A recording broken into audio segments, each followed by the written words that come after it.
Ano ba yung technique natin para hindi tayo malito dun sa tatlong kilalang international agreements on environmental protection? Usually, sa board exam, lumalabas dyan si Kyoto, okay? Si Montreal, and si Paris. Si Kyoto Protocol, Montreal Protocol, and Paris Agreement. Tatandaan lang natin, alphabetical dapat yan. Kyoto, K, Montreal, M, and Paris, P. I-arrange lang natin sila alphabetically.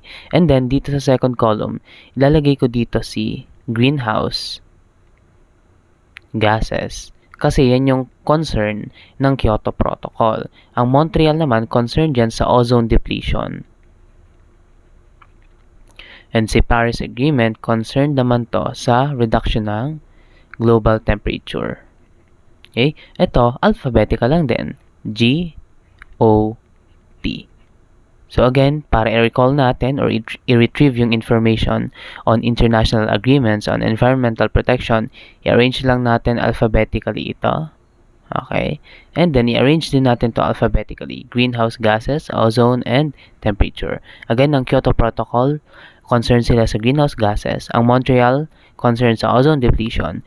And ang Paris Agreement, concerned sa temperature.